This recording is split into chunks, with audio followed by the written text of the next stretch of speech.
इसी उद्देश्य से आयोजित किया जा रहा है। शहर छोटे और मध्यम शहरों में जलवायु जोखिम को समझना, वॉश सेवाओं को जलवायु लचीला बनाना, वित्त क्षमता निर्माण और संस्थागत समन्वय पर ठोस चर्चा करना है कि ये सारी एजेंसीज एक प्लेटफॉर्म पे आके काम करें, जिससे एक बहुत बड़ा सा डेटा का बैंक भी जनरेट होगा और जानकारी भी एक दूसरे को मिलेगी और एक दूसरे का सहयोग भी कर पाएंगे। तो ये कितना महत्वपूर्ण और जरूरी है कि सारी एजेंसी साइलोस में काम करने की बजाय एकत्रित होकर काम करें। Thank you very much. Actually मैं भी इसी पॉइंट में ही प्रिपेयर था, आपने वही क्वेश्चन पूछ दिया हमको। Really thank you for that. एक रिसेंट हमारा स्टडी हम आप लोगों को बताना चाहता हूँ। स्टडी ने लोगों का जान बचाया है। आप लोगों को शायद मालूम नहीं होगा, जहानाबाद में अगस्त महीने में एक्यूट डायरियल आउटब्रेक हुआ था। 200 समथिंग पेशेंट्स मतलब उसको डायग्नोज हुए थे और उसमें ई कोलाई तो मिलता ही है डायरिया में, और एक नोरोवायरस करके भी मिला था। गवर्नमेंट ने बहुत अच्छा काम किया, डिस्ट्रिक्ट ने बहुत अच्छा काम किया, उसको रोका। उसमें हम लोगों ने मतलब एक एनालिसिस किया। हम समझना चाह रहे हैं कि क्लस्टर्स कैसे बन रहा है वहाँ पे, केसेस का क्लस्टर्स कैसे बन रहा है, राइट। तो क्लस्टर्स मतलब क्या एक ही जगह पर फैल रहा था डिजीज, या वो एकदम से स्प्रेड हो गया पूरा, ठीक है। इसको जानने के लिए हमको चीज़ों को ना स्पेस से देखना जरूरी हो जाता है, राइट।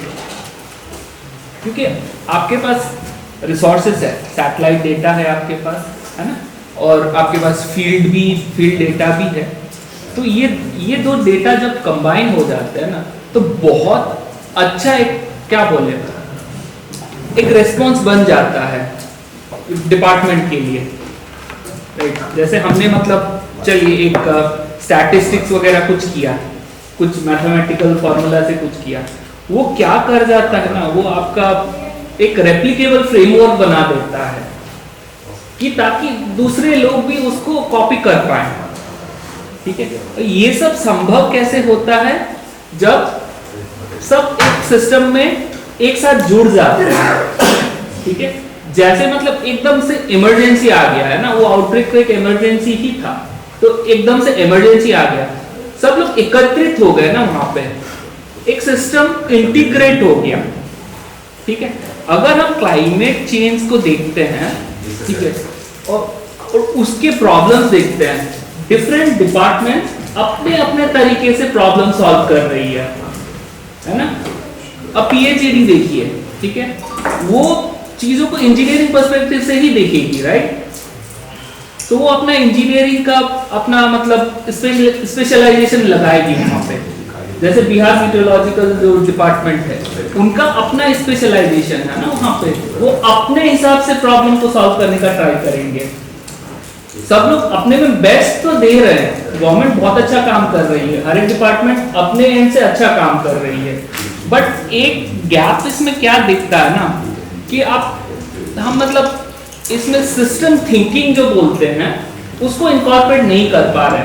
हम प्रॉब्लम को सॉल्व करने के लिए, जैसे सुबह एक स्पीकर साहब ने बोला दृष्टिकोण, राइट, वो बहुत इंपॉर्टेंट है। और वो सिस्टम थिंकिंग क्या होता है, बेसिकली आपका डिफरेंट सिस्टम्स है ना हमारे पास, पीएचडी, अर्बन लोकल बॉडीज हो गए, राइट, डिजास्टर मैनेजमेंट डिपार्टमेंट हो गया, वो डिफरेंट सिस्टम्स है ना। उसको एक करने के लिए सिस्टम थिंकिंग की जरूरत तो पड़ेगी ही पड़ेगी आपको। आप एक दूसरे को के स्पेशलाइजेशंस को भी आप एकदम से आगे बढ़ने दीजिए, लेकिन एकत्रित करिए, उसको एकत्रित करना जरूरी है। जैसे उसके सॉल्यूशंस हो सकते हैं, एक मे बी कॉमन डैशबोर्ड बनाना, या एक नोडल मतलब अलग से नोडल बनाना, है ना, ऐसे टाइप से सॉल्यूशंस को देखा जा सकता है इसमें। और इसमें आई थिंक सबसे बड़ा रोल रहेगा एकत्रित करने के लिए, ऑब्वियसली डेवलपमेंट पार्टनर्स तो आएंगे ही आएंगे, उसके साथ साथ एकेडेमिया, जैसे सीआईएमपी हो गया, एकेडेमिया हो गया, उनको आके अपना स्टडी करना है और एकत्रित करने का कोशिश करना है। एंड ये जो राउंड टेबल जो डिस्कशन है उसी का एक पार्ट है, राइट। तो मेरे हिसाब से यही आप सिस्टम थिंकिंग को इनकॉर्पोरेट करना बहुत जरूरी है, और इसको बाद में जाके टेक्नोलॉजिकल सॉल्यूशंस भी हम दे सकते हैं, है ना। एआई को यूज करिए, अच्छे प्रेडिक्शन मॉडल बनाइए, लेकिन सबको एक साथ लेके आइए। तो इसमें क्या होता है, हम लोग जियो एआई करके होता है, जियो स्पेशल आर्टिफिशियल इंटेलिजेंस बोलते हैं। उसमें हम स्पेस से चीजों को देखते हैं। जैसे आपका मैप एक्चुअली बहुत अच्छा लगा मुझे। आई थिंक आपने कौन सा डेटा यूज किया था, लैंडसेट। लैंडसेट, तो लैंडसेट करके नासा का सैटेलाइट होता है। वो क्या करता है, आपका जो पृथ्वी का जो इमेजेस लेता है ना, वो लेता है ऑप्टिकल मतलब जैसे फोटो लेना होता है, वो फोटो की तरह लेता है। जब फोटो लेने की बात आती है, अगर क्लाउड कवर ज्यादा हो जाएगा वहां पे, तो वो फोटो कैप्चर नहीं कर पाता है वो सैटेलाइट, क्योंकि फ्लड सिनेरियो में इमीडिएट आपको रेस्पॉन्स बनाना है ना, तो वहां पे आपको थोड़ा सा हटके भी सोचना पड़ता है। उसको जो ऑप्टिकल जो प्रॉब्लम्स को सॉल्व करता है रडार, सिंथेटिक अपर्चर रडार बोलते हैं, क्योंकि रडार क्या करेगा, आपका बादलों को भी चीर देता है, राइट। और उसमें मीटियोलॉजिकल डिपार्टमेंट भी बहुत अच्छे से प्ले कर सकता है ना। तो जैसे रडार क्या करेगा, आपका वो क्लाउड को पेनिट्रेट करके उस टाइम ही आपका कितना डैमेज हुआ है, क्या हुआ है, उसको एसेस करके आप मतलब किसको आगे फॉरवर्ड करोगे चीजों को, है ना। अब फ्लड आ गया है, ठीक है, तो पानी में उसके बाद क्या होता है, एकदम पैथोजेंस का मात्रा भी बढ़ जाता है, पैथोजन वगैरह बढ़ जाते हैं, पैथोजन जिससे आपको डिजीज होता है। अब यहाँ पे हेल्थ का भी तो रोल आ रहा है ना, हेल्थ डिपार्टमेंट का भी। तो अभी के टाइम पर सिस्टम थोड़ा सा एक फ्रैगमेंटेड वे में चलता है, अलग अलग अपने हिसाब से बेस्ट करने का ट्राई कर रहे हैं, बट एक हम हॉलिस्टिक वे में उसको नहीं लेके आ पा रहे हैं। सो मेरा यही कहना है, हम सिस्टम थिंकिंग को इनकॉर्पोरेट करना चाहिए और चीजों को एक साथ लेके आना चाहिए, और वहां पे जियो एआई जैसे कॉन्सेप्ट्स हेल्प करेंगे। So that is my thing. Thank you doctor Arpan. Doctor Arpan ने काफ़ी अच्छा कहा कि हमें सैटेलाइट डेटा के साथ ग्राउंड रियलिटी पे भी बात करनी चाहिए, और इन दोनों को इंकॉर्पोरेट करके एक स्ट्रॉन्ग सिस्टम बनाना चाहिए, डेटा को और स्ट्रेंथन करना चाहिए, ताकि हम लोग अच्छी दिशा में पॉलिसी फॉर्मुलेशन कर पाएंगे। Can I just add one point to what Yes, you mentioned? Yes.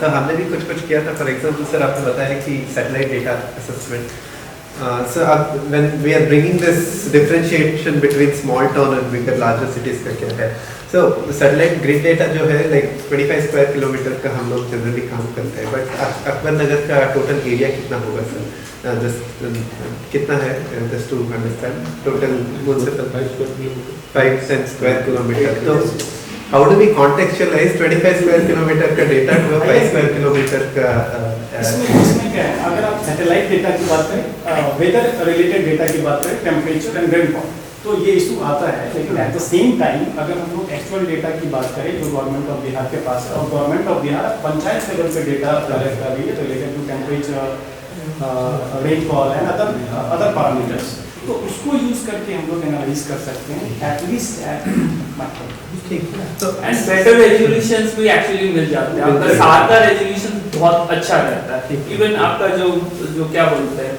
अभी निसार करके लॉन्च हुआ है, इसरो और नासा दोनों ने मिलकर लॉन्च किया है, उसका काफी बेटर है। And actually ISRO is also working in its best only. What we आपका प्रेजेंटेशन में जैसे देखा था, मल्टी डिपार्टमेंटल ओनरशिप आप बोल रहे थे ना, तो सो that is very important thing. Inter departmental एक कोऑर्डिनेशन बिठाने के लिए एक या तो अलग सिस्टम में या सबको स्ट्रेंथन करके आप मतलब एक चीज नए चीज को एस्टैब्लिश करना जरूरी होता है। ऐसे डेलिब्रेशंस तो बहुत जरूरी होता है। तो आई थैंक द CIMB आल्सो, जिन्होंने मतलब और वाटर एड को तो इन्होंने ऐसा मतलब सोच के ये यहाँ पे किया। मैं थोड़ा ऐड कर सकता हूँ आपके इसके इन्फॉर्मेशन। जैसे आपने बोला ना कि सैटेलाइट के बारे में, तो सैटेलाइट 3 चैनल होते हैं। बेसिकली चैनल होता है इंफ्रारेड होता है, नियर इंफ्रारेड, डिफरेंट रेड में जो आप बोल रहे हैं कि क्लाउड आ जाएगा तो मेजर नहीं करता है, जो मेजर नहीं लेता है, तो होता है, तो सारे प्रोसेस होते हैं।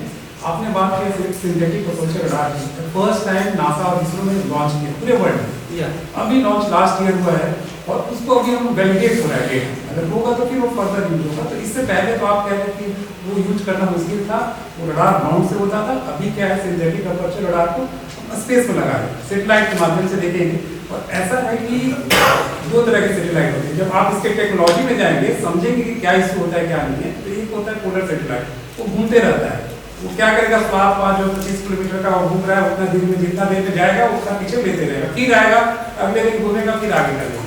एक होता है जियो स्टेशनरी सेटेलाइट, वो कंटिन्यूअस 36,000 किलोमीटर ऊपर रहता है, वहां से ऊपर से कंटिन्यूअसली वो देखते रहता है। तो 36,000 किलोमीटर और ग्राउंड से मेजर करना है पोलर एरोटिक सेटेलाइट। तो बहुत सारी टेक्नोलॉजी है जो कि मेजर होते हैं और करते हैं, और सबका अपना जो है ड्रॉबैक होता है, सबका अपना जो है होता है।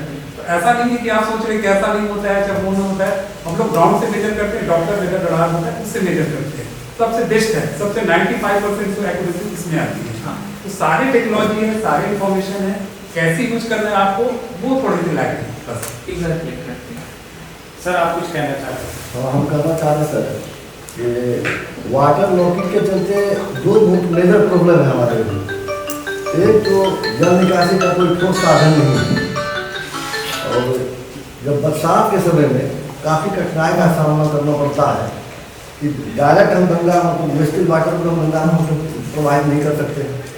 और समतल भूमि, आप वहाँ के नेचर से वाकिफ वैसे हम आपको कर रहे हैं, समतल भूमि है, और समतल भूमि रहने के चलते तब मिनिमम 2 मंथ्स वाटर लॉकिंग होता है, और लोगों के घर में पानी रहता है, कोई साधन नहीं है, और न मेरे पास उतना फंड है। उसका एक ही विकल्प है STP, जिसके लिए मुझे फंड नहीं है। और दूसरा प्रॉब्लम है, किसी पर आरोप नहीं लगाना चाहते कि सरकार अच्छे ढंग से काम कर रही है, इस पर मैं आना चाहता हूँ। आप एस्टिमेट बनाते हैं, हम लोग बैठने का जगह नहीं है, कार्यालय नहीं है। जो लोग गए हुए मेरे कार्यालय में वो देखे हुए हैं कि कैसे हम लोग बैठते हैं, चेयरमैन या वाइस चेयरमैन या मतलब जितने भी मेरे जनप्रतिनिधि हैं कि कैसे बैठते हो आप लोग देखे हुए हैं। एक कार्यालय बनाना चाहिए, ये जो जगह मतलब सिलेक्शन किया वहाँ कम से मिनिमम 10 फीट पानी मतलब वहाँ लगता है बाद में। और आप ये गवर्नमेंट का जो मतलब एस्टिमेट है वो मॉडल एस्टिमेट है, हम उसमें चेंजिंग नहीं कर सकते, और मिट्टी भराई के लिए आप एस्टिमेट भी नहीं दे सकते। हम भी अपने से मतलब उसको मिट्टी में भराई नहीं कर सकते। सब लोग बोले गवर्नमेंट अच्छे ढंग से काम कर रही है, आप मन की बात कर रहे हैं, केवल आपका सिर्फ सुने या मेरी भी बात दुख को सुनिए।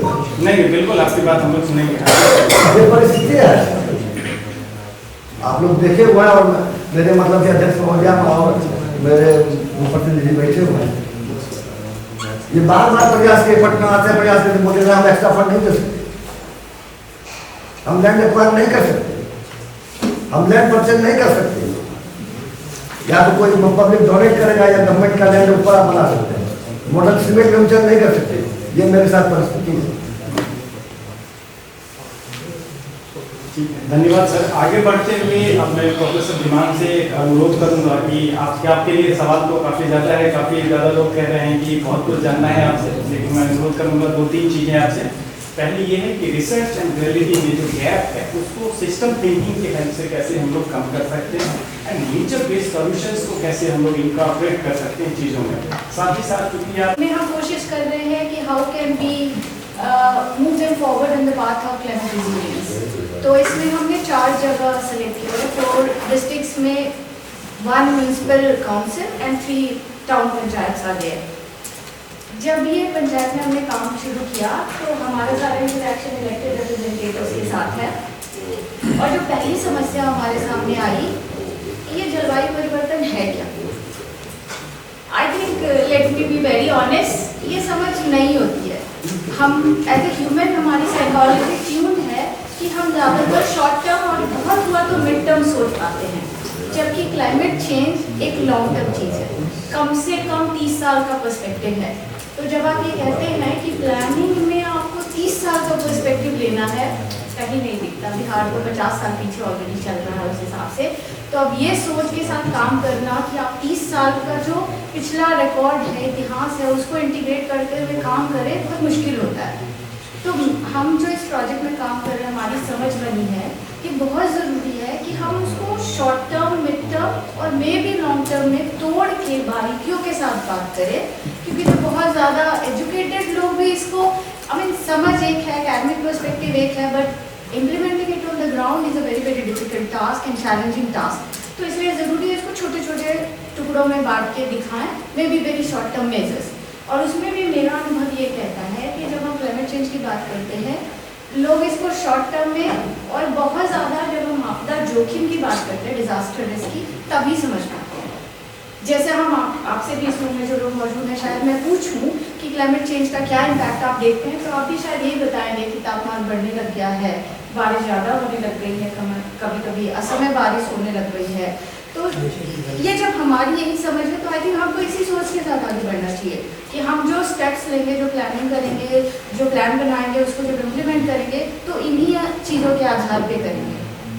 तो मेरा इलेक्टेड रिप्रेजेंटेटिव के साथ जरूरत है, क्योंकि उसमें भी हम पहले we also had a thought कि we might have a magic band which we might move and things would change, but it doesn't happen at all. So we are going for very small steps, like even for which is another very very important topic, because थोड़ा सा काम मैंने local governance में किया है, both in rural and urban spaces. जब हम devolution of fund function and functionality की बात करते हैं, maybe function and functionaries have been devolved to an extent, but fund has not been devolved. Sir जानते हैं कि ऐसा नहीं है।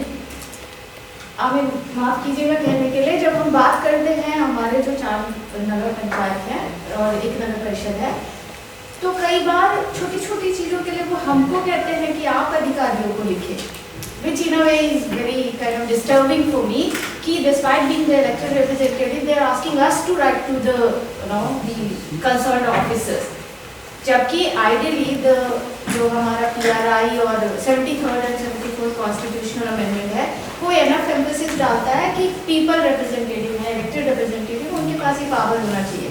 तो जब हम सर ने बहुत खूबसूरती से कहा कि हम अभी भी ऑर्थोडॉक्स वे में चलते हैं, जैसे पहले था मॉडल एसी में, जैसे शौचालय बनता था या कोई काम होता था उसी हिसाब से होगा। उसमें वो इंसेंटिव बिल्टेड नहीं है कि उसमें आप क्लाइमेट रिस्क या क्लाइमेट एडेप्टेशन के मेजर्स को इंक्लूड करेंगे, तो फिर वो काम उस हिसाब से जिस पंचायत का बनाया गया है, वो जो ये वो है भागलपुर, उनसे भी आप बात कर सकते हैं कि इससे क्या और प्रोग्राम आ रहे हैं, उससे साधन कैसे जुड़ सकते हैं।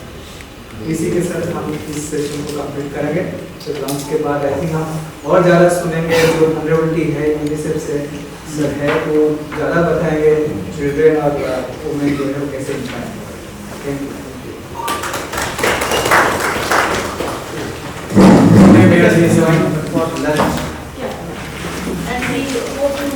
फिर पटना जैसे अर्बन टाउन्स को चला जाता है, मेन इंफ्रास्ट्रक्चर वही जाता है। और जहाँ तक डेटा बताता है 95% टियर 2 सिटीज जो है टाउन्स हैं, उसमें संपर्क चक भी उसका टियर 2 में आ जाता है, उसमें कोई इंफ्रास्ट्रक्चर नहीं है। 95% नहीं है मतलब कुछ भी नहीं है। तो इस 2-3 मुद्दों को देखकर हम लोगों को देखना होगा कि इसको कैसे किया जाए। तो हमने जो बातें थी उसमें कुछ सोच के मंथन किया था, उसमें कुछ बातें हमारे तरफ से आई थी कि अगर हम लोग इसमें NGOs का रोल मोबिलाइजेशन क्या होता है, कैपेसिटी बिल्डिंग की होती है, समुदाय को जोड़ने की बात होगी, जो हम लोग अर्बन DRR पर इसी के साथ मिलकर हम लोग स्लम एरिया में करते हैं, उनमें ट्रेनिंग DSDMA के साथ भी जोड़ के इसको हम लोग करते हैं। उसी तरह का इन मुद्दों पर जो बहुत छूटा हुआ है, जो बातें नहीं उठ पाती हैं कि वाटर क्राइसिस जो है वो एक तरह से कहा जाए कि अभी हम लोग जमीन लेते हैं, CIMT का कैंपस बन जाता है, लेकिन इसमें वाटर का क्या स्ट्रेस पड़ेगा उस पर कोई एनालिसिस नहीं होती। तो उस चीज़ को, ये एरिया भी बहुत ओपन एरिया था जो आज कितना डेवलप हो गया, तो उस चीज़ को हम लोग को सोचना है कि वो उसकी वाटर स्ट्रेस क्या पड़ रहा है, उस पर प्लानिंग का पार्ट होना चाहिए। और एक जो सोच के हम लोग निकाल रहे थे कि 3 साल के जो आपने दिया था, तो उससे 3 साल में क्या हो सकता है। तो हम लोग का एक पायलटिंग का एक बीमारी है, NGOs का है, पायलटिंग हम लोग करते हैं, जैसे गूगल के साथ लेके हम लोग अर्बन ये अर्ली वार्निंग सिस्टम को हम लोग किया, फिर एक वाटर इन्वेंशन उनके साथ फ्लैश फ्लड किया। अभी एक फार्मर्स के साथ क्लाइमेट चेंज को लेकर डेली बेसिस पर उनके साथ पायलटिंग हम लोग 4000 गाँव के लोगों के साथ कर रहे हैं, फार्मर्स के साथ कर रहे हैं। उसी तरह मुझे लगता है कि जीरो वेस्ट के लिए 3 या 4 शहर ले लिया जाए, संपतचक हो सकता है, मधुबनी हो सकता है, सुपौल हो सकता है, एनी बहुत कम, पटना छोड़ के सभी है, दरभंगा भी हो सकता है, दरभंगा बहुत बड़ा, छोटे छोटे शहर कर ले तो हो सकता है। उसमें लेकर हम लोग कुछ वो जो जार्गन है वेस्ट टू वेल्थ, सीधा कोई जीरो वेस्ट हो वाटर का, वो अर्बन फार्म ये इसमें फॉरेस्ट्री के रूप में उसका इस्तेमाल करें, जीरो वेस्ट की तरफ चला जाए और वाटर वेस्ट ना हो। दूसरी चीज आती है कि हम लोग ने पीएचडी में बैठे थे तो एक बात हो रही थी कि वो LOT की बात होती है, IoT की बात होती है, इंटरनेट ऑफ थिंग्स, जो छोटी सी टेक्नोलॉजी अगर वो लग जाता है तो सभी वार्ड मेंबर के पास उसका एक्सेस हो डैशबोर्ड, तो उनको पता होगा कि हमारे जगह में वाटर के बियॉन्ड जाके वार्ड मेंबर को चल जाता है, तो उसको रिस्पॉन्ड कर सकते हैं या अवेयरनेस जनता के बीच में करा सकते हैं। और वो बातें फिर मैंने बोल रहा था लैंड फर्स्ट जगह हम लोग को वाटर फर्स्ट उस पर जाकर फोकस करना होगा कि वाटर फर्स्ट हम लोग करें, डिस्पोजल कुछ नहीं है, सैनिटेशन का कोई प्रोसेस नहीं है, कोई वाटर ट्रीटमेंट प्लांट्स नहीं है, तो वो सब चीज पर हम लोग को फोकस करके छोटे शहरों में हम लोग को सरकार को कम से कम जगह मिल सकता है, तो उसमें हम लोग NGO के साथ मिलकर इसको हम लोग उसको कर सकते हैं। और कॉस्ट की बात है तो जनरली अगर हम लोग पे बहुत दूर जाकर कहीं पे लगे, अगर वहीं पर उसका प्रोसेसिंग होता है उसी छोटे छोटे वार्ड लेवल पर, तो कॉस्ट भी घट जाएगा। 50 लोग देते हैं, 50 से 70% तक कॉस्ट घट जाता है। तो उस चीज $1 खर्च होता है तो $8 के बचत होता है। तो उसी तरह इसमें लोग कहता है कि $1 खर्च होता है, तो बिहार इकोनॉमिक सर्वे का है कि वो आपको $4 का बचत होता है, यानी कि वाटर रिलेटेड प्रॉब्लम से 947 रुपए इकोनॉमिक लॉस है पर फैमिली है बिहार में, वो घट के 400 कुछ आ जाता है। तो नेचर रेजोल्यूशंस के फेस पर कुछ उसका ट्रीटमेंट कर सकें जिसमें मार्जिनाइज्ड कम्युनिटी के लोग जुड़े हों एज ओनर एज एंटरप्रेन्योर, तो कॉस्ट भी घटता है, इकोनॉमी डेवलप होता है और NGOs का रोल बहुत अहम होता है। तो इन सब बातों के साथ मेरा यही था कि ये हम लोग कर सकते हैं और पॉलिसी के लिए आप लोग हैं। मेरा सवाल वापस शशि जी से है और रमा सर से है कि सर आप ज़मीनी तौर पर सबसे ज़्यादा काम करते हैं और आपको क्या लगता है कि बिहेवियरल चेंज जो है उसको हम लोग NGOs और CSOs के माध्यम से कैसे इम्प्रूव कर सकते हैं और कैपेसिटी बिल्डिंग के लिए हम लोग क्या कर सकते हैं? और जैसे हेल्थ एक ऐसा डिपार्टमेंट है जिसमें हमारे पास बहुत क्लियरली फ्रंटलाइनर्स हैं, हमारे पास आंगनबाड़ी दीदियाँ हैं, हमारे पास ANMs हैं, हमारे पास डॉक्टर्स हैं, नर्सेज हैं, तो एक बहुत क्लियरली एक हमारे पास एक कोहोर्ट है जिसको कि हम लोग ट्रेन कर पाते हैं, वो बहुत अच्छे से ऑर्गेनाइज्ड है और इस फ्रंटलाइनर्स की टीम के थ्रू अचीवमेंट्स तक पहुंचना आसान होता है। लेकिन जब अपनी जो फ्रंटलाइन की टीम है वो इतनी डिस्ट्रीब्यूटेड होती है या इतनी डिसऑर्गेनाइज्ड होती है, तो फर्स्ट स्टेप कैपेसिटी बिल्डिंग की जो होनी चाहिए वो कहाँ से होनी चाहिए इन अ रूरल सेटिंग और in a semi urban very urban setting? काफ़ी तेज़ी से बढ़ा इधर के दिनों में। हमारा जो पहले जो ULB का संख्या था आज की तारीख में वो काफ़ी ज़्यादा हो गया है। संपतचक की बात करेंगे तो संपतचक में हम लोग सपोर्ट कर रहे हैं, हमारी टीम गई थी वहाँ पे, हम लोग नमस्ते योजना के तहत, और आपको धन्यवाद देना चाहेंगे आपकी टीम को कि पहला मतलब उसको हम लोगों ने बाइंड अप किया और 228 इनफॉर्मल बेस्ट स्पीकर को हम लोगों ने वहाँ पे आइडेंटिफाई किया है, प्रोफाइलिंग किया है। 228 आपके यहाँ, फॉर्मल कितने हैं तो हम नहीं जानते, फॉर्मल का प्रोफाइलिंग ULB को करना है। तो निश्चित रूप से अगर जो प्रोफाइलिंग हुई है 228 का, और इसको कैसे फिर आगे, क्योंकि नमस्ते सभी लोग जान रहे होंगे कि MSKFDC का एक बड़ा योजना है जो पूरे तो हम लोग 54 ULB में काम कर रहे हैं बिहार में एज ए रिसोर्स ऑर्गेनाइजेशन। क्योंकि जो भी बड़े बड़े शहर जो सस्ता रैंकिंग में जहाँ जिनका अच्छा स्थान आया है, तो उसका ये एक स्टडी रहा है कि वहाँ पर इनफॉर्मल बेस्ट स्पीकर को इंगेज किया गया है। तो इसी के तहत आपके यहाँ और पहला आपके यहाँ हम लोगों ने 228 और कल ही उसका रिपोर्ट। इस मंच पर राज्य सरकार के विभाग, नगर निकाय, शैक्षणिक संस्थान, नागरिक समाज संगठन, विकास भागीदार और तकनीकी विशेषज्ञ एक साथ आएंगे। समय अनिमेष पराशर जो यहाँ पे नगर निगम कमिश्नर हुआ करते थे, अभी मंडलायुक्त हैं, उन्होंने प्लान किया कि सबसे पहले, जैसा कि सर ने कहा, कि हम लोग सबसे नीचे वाले वर्कर को ट्रेन करेंगे। तो उस दौरान में UNFPA का मुझे पार्टनरशिप बनाया गया और हमने लगभग 700 जो कर्मचारी हैं जो कूड़ा उठाते हैं उनकी 4 दिवसीय ट्रेनिंग किया। और कहाँ किया? उनका जो सबसे शानदार AC रूम है स्मार्ट सिटी वाला, वहाँ किया गया 4 दिन का। उस 4 दिन की ट्रेनिंग, क्योंकि आपने पूछा था कि हम लोग कैसे क्या करें कैपेसिटी डेवलपमेंट में, उस ट्रेनिंग में हम लोगों ने उनको क्लास में बताया और फील्ड में लेके गए कि कूड़ा कैसे उठाते हैं, क्या दिक्कत है, उनके पास कूड़ा उठाने के लिए कौन कौन से ऐसे साधन है जो नहीं हैं, कौन कौन सी गाड़ी होनी चाहिए। बहुत से एक्सपीरियंस आया कि लोगों के पास पतली गली में जाने के लिए गाड़ियाँ नहीं हैं, हाथ से नहीं है, नालियाँ जाम है, उनको आइडेंटिफिकेशन किया गया। फिर उसके बाद उनके जोनल का ट्रेनिंग हुआ, फिर उनके AMC तक के रैंक की ट्रेनिंग यहाँ पे करवाई गई और उन सब का एक कंसोलिडेटेड रिपोर्ट बना, जिसके आधार पे पटना निगम ने खरीदारी की और लोगों को वो इक्विपमेंट बांटे, जिससे अर्बन एरिया में बढ़िया से और काम हम कर सके। जैसा कि आप बता रहे थे कि कई चीज़ हमको नहीं मिली। उसके बाद फिर उन्होंने कहा कि अब आप एक काम किए कि अब आप इम्प्लीमेंटेशन में जाइए, आपने ट्रेनिंग कर दिया, अब आप करके दिखाइए कि काम कैसे होगा। तो फिर हमारी पार्टनरशिप GIZ के साथ हुई। उन्होंने पूरा पटना नहीं कहा, हम लोगों ने 11 वार्ड में काम किया। 11 वार्ड में हमने 37,000 घरों तक सर्वे किया। उन 37,000 घरों में हमने लोगों को अवेयर किया। जागरूकता और व्यवहार परिवर्तन 2 अलग मुद्दे हैं। जागरूक सब है, सबको मालूम, आपने बताया ना कि वो गाड़ी वाला कह रहा नीले हरे डब्बे हैं, जागरूक है, उसका व्यवहार परिवर्तन नहीं हुआ था। तो जब उनके साथ काम किया गया तो पाया गया कि 50% घरों में लोगों ने अपने कूड़े अलग कर रखने शुरू कर दिए। अब यहाँ पे सिस्टम का फेल्योर ये था कि जो गाड़ियाँ थीं वो एक चेंबर की गाड़ियाँ थी, उसमें अलग अलग चेंबर नहीं थे। तो जागरूकता थी, लोगों का व्यवहार बदला, लेकिन हम सपोर्ट नहीं दे पाए, जो अभी हम आगे बात करेंगे अगली कभी मीटिंग में कि क्या क्या चीज़ें बदलने के होते हैं। तो उस दौरान फिर हम लोगों की एक यात्रा हुई बेंगलोर की और हमने देखा कि बेंगलोर का एक रूल है, बेंगलोर 5 दिन गीला कचरा उठाता है, 5 दिन सूखा उठाता है, 1 दिन गीला उठाता है। तो वो कहते हैं कि आप 1 दिन का स्टोर रखिए, 5 दिन हम उठाते जाएंगे। तो उसमें क्या है कि हर दिन सूखा जाएगा, 1 दिन गीला जाएगा, तो मिक्स नहीं होता। तो ऐसा कुछ सिस्टम हम कर सकते हैं। उन्होंने कहा कि हमारी सारी गाड़ियों में प्लास्टिक लेबलिंग है, अगर आप पानी भर देंगे तो पानी भर के हम ले आ सकते हैं, मतलब वो लीचेड नहीं है। हमारे यहाँ लीचेड हो जाती है गाड़ी, हमारे यहाँ गाड़ियाँ खराब हो गई। 1200 टाटा की गाड़ियाँ 5 साल के अंदर नीचे से गल गई। तो ये सिस्टम था जो यहाँ पे बताया गया कि इसके लिए आपको इंफ्रास्ट्रक्चर में सुधार करना पड़ेगा।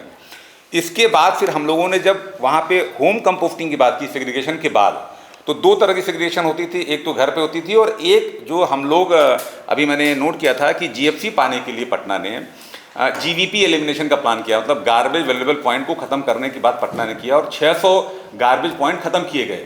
कुछ पॉइंट तो पटना में ऐसे थे जो आज़ादी के पहले से थे, खास तौर से अगर आप चले जाएंगे पुराने पटना में तो वहाँ पे कुछ पॉइंट थे जो आज़ादी के पहले से वो कूड़ा का पॉइंट था जो ख़त्म किया गया।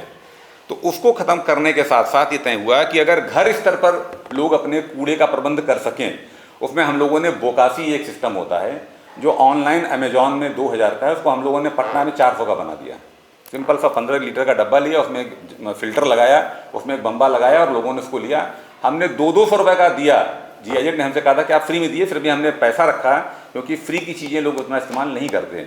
200 रुपये का 500 लिमिट थी, 500 लोगों ने परचेज किया और आज भी आप उन घरों में जाइए, वो उस बोकासी का यूज़ करके अपने खाद बनाने वाले कचरे का इस्तेमाल उसमें कर रहे हैं अपने फूल पत्तियों की। तो ये मतलब है जागरूकता के साथ साथ लोगों का व्यवहार परिवर्तन हुआ, या यदि उनके साथ लगातार टच में रहा जाए तो ये वो है जो हमने इम्प्लीमेंट किया। सौभाग्य से अभी हम वाटर एड के साथ बक्सर में काम कर रहे हैं, वो भी सेमी अर्बन है। वहाँ का एक सिमरी ब्लॉक है, सिमरी ब्लॉक का एक गांव है, वहाँ पे हम काम कर रहे हैं। अब वहाँ पे जो आप सर बता रहे थे, वहाँ का भी स्ट्रक्चर बिल्कुल शहर जैसा है। गांव में पक्की नालियाँ हैं, सड़क हैं। अब मैं आपको बताता हूँ डिजास्टर क्या हुआ है वहाँ पे, जो हमें देखना होगा, जो बता रहे थे रामशंकर जी कि हम लोगों को क्यों बैठना चाहिए। उस गाँव में 10% लोगों की कोठियाँ हैं, कोठियाँ छोड़ के लोग चले गए, कोठियाँ खंडहर हो गई। बरसात में 4-4 महीने उन कोठियों के अंदर पानी लगा रहता है और उस कोठी में ना तो आप घुस सकते हैं, ना पानी हटा सकते हैं, ना कुछ काम कर सकते हैं। तो पहला तो ये है कि जब हम पॉलिसी बनाएंगे कि हमें कैसे अपने अर्बन एरिया को ठीक करने होंगे, तो हमको इन चीज़ों को उन संस्थाओं से बैठ के पता करना पड़ेगा कि आखिर में प्रैक्टिकल फील्ड में कौन कौन सी दिक्कतें हैं जिनको हमें काम करना चाहिए। नालियाँ बनी हैं लेकिन नालियों की जो सिल चेम्बर थे भर गए थे। सोख्ता गड्ढे बने हैं लेकिन सोख्ता गड्ढे का रिन्यूवेट नहीं हुआ, रिपेयर नहीं हुआ, वो भर गए तो उनकी गिट्टियाँ भर गई, दोबारा ठीक नहीं हो रही। तो हम जब दोबारा कभी बैठें इसको प्लान बनाने के लिए कि अर्बन में हमें क्या क्या इंफ्रास्ट्रक्चर बनाना चाहिए, कब कब क्या क्या सुधार करना चाहिए, तो इन चीज़ों को हमें ध्यान रखना चाहिए। आपने पूछा कि हम कैसे कन्वर्जेंस की बात करें ऑर्गेनाइजेशन की, तो आपका थैंक्स, जैसे आज आपने बुलाया है। अगली बार जब हम गवर्नमेंट के साथ बैठेंगे, क्योंकि यहाँ बहुत से सुझाव गवर्नमेंट के लिए है और गवर्नमेंट का कोई आदमी यहाँ पर नहीं है, सुझाव हम गवर्नमेंट को दे रहे हैं, लेकिन गवर्नमेंट की तरफ से जो इम्प्लीमेंट करेंगे कोई नहीं है। तो जब कभी गवर्नमेंट बॉडी यहाँ बैठे तो हम लोग को अगर बुलाएंगे तो हम लोग बारी बारी से अपनी चीज़ों को यहाँ पर रख पाएंगे। तीसरा मेरा मानना है, क्योंकि अब मैं एक ऑर्गेनाइजेशन चला रहा हूँ, पहले मैं यूनिसेफ जॉब में था, जो जिसका स्पेशलिस्ट हो उसको वो काम करना चाहिए और मौके पे उसको जानकारी देनी चाहिए। कल मैं कहीं सुन रहा था कि ब्रूस ली से पूछा किसी ने कि अगर कोई आपसे फाइट करने है तो आप किससे डरते हैं? ब्रूस ली ने कहा कि जो 1000 तरीके लड़ने वाला जानता है उससे नहीं डरता, जो एक ही तरीके में 1000 बार ट्रेनिंग लेता है मैं उससे डरता हूँ। तो वो ऑर्गेनाइजेशन बेहतर बता पाएगी जो अपने क्षेत्र में पिछले 10 सालों या 15 सालों में काम कर रही है। तो हम लोग थोड़ा कोशिश करें कि हम जिन जिन क्षेत्रों में हैं उसी में हमारा थोड़ा सिलेक्शन और होता चला है कि अलग अलग क्षेत्रों में, और हम जब बैठें तो उनको जरूर इन्वाइट करें। अगर कोई सोख्ता गड्ढा बनाने की संस्था है तो उसे हम जरूर बुलाएं, क्योंकि वो जितना बढ़िया बता पाएगा शायद मैं नहीं बता पाऊंगा। कोई बिहेवियर चेंज पे अगर काम कर रहा है बिहार में पिछले 10 साल से तो उसको बुला के रखा जाए, क्योंकि वो व्यवहार परिवर्तन कैसे बता पा रहा है वो बता सकता है, ना कि वो सोख्ता गड्ढा वाला बता सकता है। तो हमको ये थोड़ा सा ध्यान देना होगा। Thank you. सर ने बताया कि धीरे धीरे कम्युनिटी में भी चेंज आ रहा है और कम्युनिटी का बिहेवियर भी इम्प्रूव कर रहा है। अगर इसको एक लेवल हम लोग आगे ले जाएं, और मैं इस डिस्कशन में फिर से एक बार दिलशाद जी को और जीवन जी को वापस लाना चाहूँगी और एक आखिर में एक टेक्निकल पॉइंट पर इसको कंक्लूड करना चाहूँगी कि जैसा दिलशाद जी आज सुबह में बता रहे थे कि एक डिसेंट्रलाइज्ड वेस्ट मैनेजमेंट का भी एक इनोवेटिव एक आइडिया आया है। तो अगर ऐसा हो कि जैसे हमारे यहाँ पटना में ही जो मंदिर या पूजा से रिलेटेड वेस्ट हैं, जो ब्यूटी इंडस्ट्री आजकल सैलॉन्स बहुत हैं, इसके जो केमिकल वेस्ट हैं, जो हॉस्पिटल का वेस्ट है, हॉस्पिटल का वेस्ट तो फिर भी ऑर्गेनाइज्ड है क्योंकि उसके लिए अलग से गाड़ी आती है बायो हज़ार्ड वेस्ट के लिए, लेकिन जो होटल के वेस्ट हैं, जो इंडस्ट्रियल वेस्ट है, इसको अगर हम लोग अलग अलग कंपोनेंट्स में करके कुछ रिस्पॉन्सिबिलिटी खुद लेना चाहें या कुछ रिस्पॉन्सिबिलिटी अगर NGOs और CSOs मिल करके लेना चाहें और इस तरह के डिसेंट्रलाइज्ड वेस्ट मैनेजमेंट सिस्टम को इस्टेब्लिश करने में पटना में मदद करना चाहें, तो क्या इस तरह से हम लोग आगे बढ़ सकते हैं? और जीवन जी भी का भी मैं कंट्रीब्यूशन इसमें चाहूँगी कि क्या ये पहले कभी हुआ है कि जो CSOs हैं और जो NGOs हैं वो छोटे लेवल पर और लोकल लेवल पर और नेबरहुड लेवल पर, एक छोटे रेडियस के लेवल पर भी एक डिसेंट्रलाइज्ड वेस्ट मैनेजमेंट रख सकते हैं? क्योंकि जैसा कि हमने बताया कि जो इंडस्ट्रियल वेस्ट है या जो ब्यूटी वेस्ट है या जो होटल का वेस्ट है, इवन एडिबल का जो वेस्ट है, छोटे छोटे ढाबे, छोटे छोटे जब से कोचिंग और जब से ट्यूशन का ये मार्केट बना है पटना, तब से छोटे छोटे रेस्टोरेंट्स वगैरह भी बहुत आने लगे हैं और उनका भी अपना कचरा होता है और उसको ही मैनेज करने में एटलीस्ट बोरिंग रोड पे जहाँ हम रहते हैं वहाँ पर बहुत सारे वेस्ट मैनेजमेंट के जो वर्कर्स हैं या जो अर्बन लोकल बॉडीज़ के वर्कर्स हैं वो लगे होते हैं। तो क्या हम इसको एक छोटे स्तर पे भी करना शुरू कर सकते हैं? Yes, thank you. सो जैसा कि शशि जी ने और सर ने काफ़ी अच्छे से क्लैरिफाई किया वेस्ट मैनेजमेंट को लेके, और जो मेरा भी सुबह इस पर कुछ पॉइंट्स थे, तो डेफिनेटली ये है जो जैसा अभी रिसेंटली रूल भी एक आया है सॉलिड वेस्ट मैनेजमेंट रूल 2026, जिसमें बहुत ही स्पेसिफिक कैटेगरीज डिवाइड कर दी गई हैं। अगर कोई इंडिविजुअल हाउस होल्ड है, कोई बल्क वेस्ट जनरेटर है, कोई बल्क वेस्ट जनरेटर में काफ़ी सारे आते हैं, इंस्टीट्यूट्स आते हैं, हॉस्पिटल्स आते हैं, होटल्स आते हैं, कॉलेजेस आते हैं, तो उनकी रिस्पॉन्सिबिलिटीज़ ही अलग होती है कि आपको न सिर्फ सेग्रीगेट करना है as a individual household, सिर्फ आपको सेग्रीगेट करना है वेस्ट को डिफरेंट फ्रैक्शंस में, but as a bulk waste generator it's your responsibility कि आपको उसको सेग्रीगेट करने के साथ साथ में आपका जो ऑर्गेनिक वेस्ट है उसको आपको प्रोसेस करना है अपने विसिनिटी के अंदर। जो आप प्रोसेस नहीं कर पाते हैं, चाहे वो ड्राई वेस्ट है चाहे वो अदर कैटेगरी जो वेस्ट है, उसको आपको देना है ऑथराइज्ड रिसाइकलर को या फिर ऑथराइज्ड जो उसको डिस्पोज करता है। यहाँ पे एक चीज़ आ सकती है कि क्लस्टर बन के अगर कोई भी एक एंटरप्रेन्योर, कोई प्राइवेट सेक्टर, कोई NGO यहाँ पे फॉरवर्ड आके एक फॉर एग्जांपल 10 होटल हैं, ठीक है, 10 होटल के पास जगह नहीं उनके पास प्रोसेस करने की, तो एक NGO या फिर एक एंटरप्रेन्योर उनका ग्रुप बना के उनको सर्विस प्रोवाइड कर सकता है एज सर्विस प्रोवाइडर, और मे बी बायोगैस के थ्रू, कंपोस्टिंग के थ्रू उनसे वेस्ट लेके अपने ही किसी इंफ्रास्ट्रक्चर को डेवलप करके, चाहे वो कंपोस्टिंग हो, चाहे बायोगैस हो, चाहे वर्मी कंपोस्टिंग हो, वो उनके वेस्ट को ट्रीट भी कर सकता है, जिससे ULB के लिए भी ईजी हो जाएगा, उनको ट्रांसपोर्टेशन नहीं करना होगा, प्रोसेसिंग नहीं करनी पड़ेगी। जो बल्क वेस्ट जनरेटर है उसके लिए भी ईजी हो जाएगा कि उसका जो कंप्लायंस है वो मीट हो रहा है, और जो एंटरप्रेन्योर है या फिर जो भी सिविल सोसाइटी का जो भी वो मेंबर है उसके लिए भी ईजी हो जाएगा कि वो रेवेन्यू जनरेशन कर रहा है, मे भी एम्प्लॉयमेंट भी दे सकता है उसको। यहाँ पे दो चीज़ें आती हैं, एक होता है कि 2016 में जब रूल आया था ये, और अब जो रूल आया है 2026 में 10 साल हो गए हैं, तो उस 10 साल में जो बल्क वेस्ट जनरेटर की जो रिस्पॉन्सिबिलिटीज़ है उसका इन्फोर्समेंट किसी भी शहर में मुझे नहीं लगता है कि पूरे तरीके से कंप्लीट हुआ है ना। मैं इंडिविजुअल हाउस होल्ड की बात नहीं कर रहा हूँ।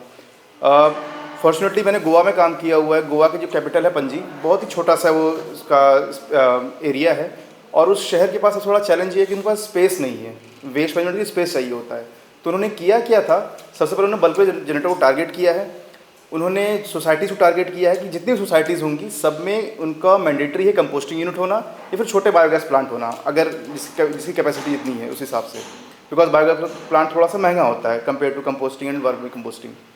तो उन्होंने क्या किया कि जितने भी कंपोस्टिंग के इंफ्रास्ट्रक्चर थे उन्होंने डेवलप किया, साथ में टेक्निकल सपोर्ट दिया कि जो भी एरिया होगा ऐसा होना चाहिए, एरेशन के लिए इतना स्पेस होना चाहिए, और कैसे इसको आपको प्रोसेस करना है।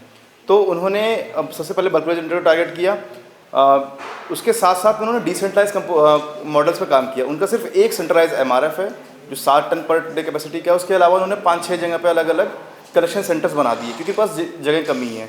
तो डिसेंट्रलाइज जो मॉडल है बहुत ही ज़्यादा प्रैक्टिकल भी है, जहाँ पे स्पेस का कंस्ट्रेंट है, स्पेशली अर्बन में जहाँ पे हम ट्रांसपोर्टेशन का भी कॉस्ट बचा सकते हैं, एमिशन बचा सकते हैं।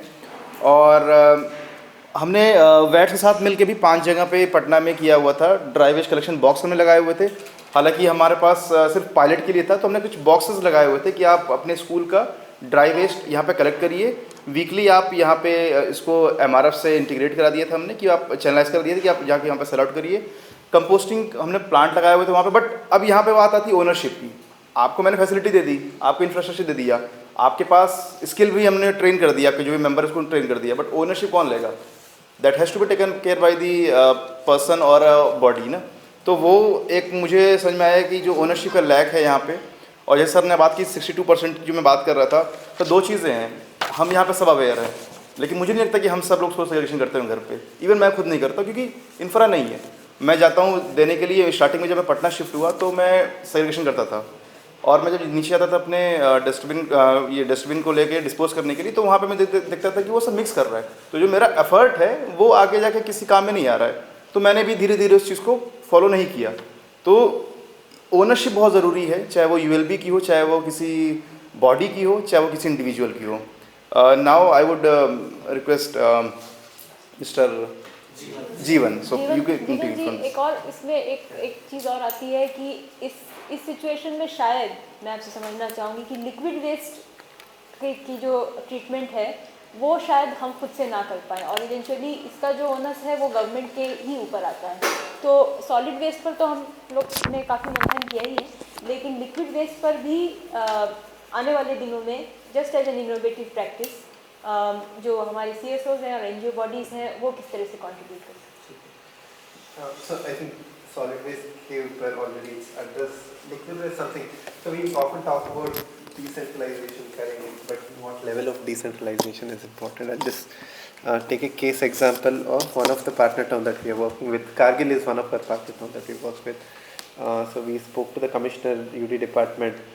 बताया गया था कि let's plan our infrastructure in a decentralized manner and give a overall wastewater management plan for the town. तो हमने we had proposed almost 8 decentralized systems across the town. We took it to the municipality and then we said ये location है, यहाँ पे decentralized plans होगा, different technology. Then municipality was like, we can't do this, because there are also challenges with decentralization. There is increased cost of HR, which we generally don't look at, right? Like sometimes it's easier to manage a centralized system because there's like fixed amount of HR that will go into that.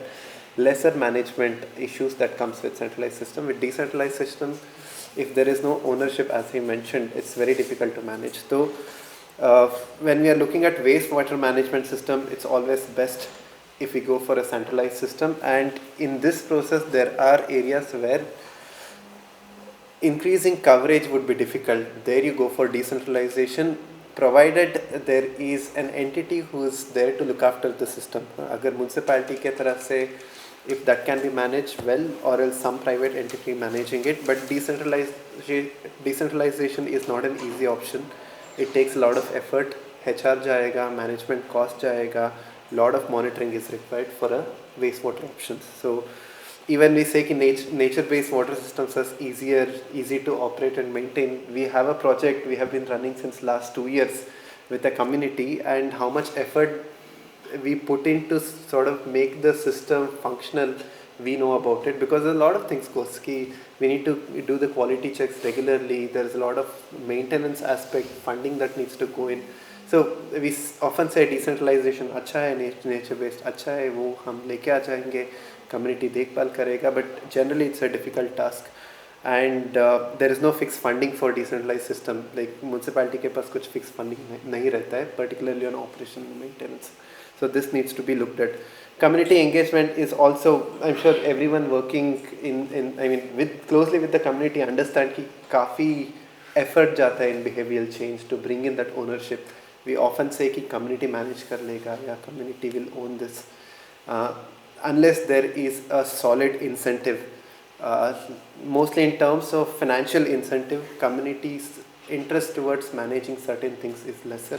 We have seen this in previous projects also. Even now, our approach is slightly work at a city level where municipality will be the direct stakeholder. Through them, you work along with the communities, because that's the final stake, right? Municipality will have the final stake, and community will support to sort of achieve that goal. So we can't let everything on the community and like expect them to, take up everything. So when we are just summarizing 2 points, when we are doing decentralization, what level of decentralization will that support our financial systems, management system, or monitoring system? One needs to look at that. Second one is community engagement, heavy intense effort that goes into it. And what we are asking out of community to look after something is also municipalities' work. So how do we sort of converge these two and see equal benefit to both of them is something important. Okay. Regardless of water, wastewater, or solid waste management, I think this will be the general principle across. Right. So without closing this session, I would just gently transition into our final session, which is the way forward from dialogue to action. The objective of this session is to translate discussions into commitments, follow-up actions, and learning processes. I would request the speakers of these sessions to please take the seats in the inner circle. Rajiv sir.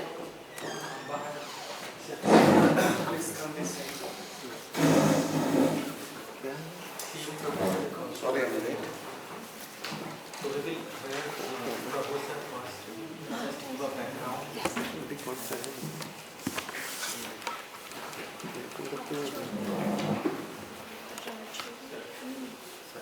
Sorry, Mr. Please go ahead. No, it was a transition, so I called you that. You arrived at you may be right right time. Sir का धन्यवाद देना चाहेंगे। CM प्रभु sir हमारे साथ हैं। आपके mobile पे संदेश कभी कभी आता होगा कि आज तापमान बहुत ज़्यादा बढ़ने वाला है, मतलब कि शीतलहर चलने वाली है। तो सर के सौजन्य से वो संदेश हमारे मोबाइल में आता है कि आज यहाँ पे वज्रपात होने की संभावना है या बारिश होगी, ये है। तो स्वागत करते हैं सीएम प्रभु सर का। सर डायरेक्टर हैं बिहार मौसम विज्ञान केंद्र में, और बिहार में मौसम को लेकर जो समझ बनी है लोगों को, आम जनता तक मोबाइल के माध्यम से हम पहुंच रहे हैं। गर्मी, ठंड, बरसात, बिजली, वज्रपात के जो है एस्पेक्ट, सर का एक बहुत बड़ा योगदान रहा है। और बिहार देश के उन चुने राज्यों में है जहां पे मौसम का पूर्वानुमान, सटीक पूर्वानुमान संभव हो सका है। तो सर स्वागत है आपका इस कार्यक्रम में। Thanks a lot. I say sorry, I was supposed to come in the morning. इतना सारे मीटिंग्स थे कि अब पहुंच पाए। Thank you so much. Sir सुबह से हम लोग खासकर बिहार के छोटे शहरों में जो जलवायु परिवर्तन होने की वजह से जो चुनौतियां आई हैं उसको लेकर बात कर रहे हैं। हमारे साथ बोडा एक ऑर्गेनाइजेशन है जो छोटे शहरों के साथ काम करता है, जीवन जी है। उन्होंने चिंतामणि एक छोटा स्मॉल टाउन है कर्नाटका में, वहाँ के लिए क्लाइमेट एक्शन प्लान बनाया था, तो उसको साझा किया। जीवन is with us. Hello sir. हमारे साथ अलग अलग सिविल सोसाइटी के लोग हैं, NIUA से भी, national institute of urban affair से भी जुड़े थे, तो बात की, एक समझ बनाने की कोशिश की। अभी हम लोग बिल्कुल कंक्लूडिंग सेशन में हैं, तो एक वे फॉरवर्ड जो अभी तक हुआ है वो शेयर करेंगे अमिता, फिर आपका सुनना चाहेंगे, राजीव हैं एंड रफ़े जी हैं, तो वो कंक्लूड करेंगे। तो सर इस पूरे पर्सपेक्टिव में आपका इनपुट हमारे लिए ज़्यादा महत्वपूर्ण होगा कि जो डिकोड आपने कर दिया मौसम को लेकर, अब उसके लिए जो प्रिपेयर्डनेस करना है नगर निकायों को, वो कैसे अपनी तैयारी कर सकते हैं, कैसे इस पूर्वानुमान का फ़ायदा उठा सकते हैं अपने शहरवासियों को एक अनुकूल जीवन देने में, उसमें आपके क्रिटिकल इनपुट काफ़ी महत्वपूर्ण है। चर्चा 3 प्रमुख स्तंभों पर केंद्रित होगी: वित्त, जलवायु वित्त और नवाचारपूर्ण निवेश क्षमता निर्माण, नगर निकायों की तकनीकी और प्रशासनिक दक्षता, संस्थागत सुदृढ़ीकरण, समन्वित और संवेदनशील शहरी शासन। तो मैंने कुछ क्रक्स जो सुबह से हम कॉन्वर्सेशन कर रहे हैं उसका कुछ क्रक्स निकालने की कोशिश करी है।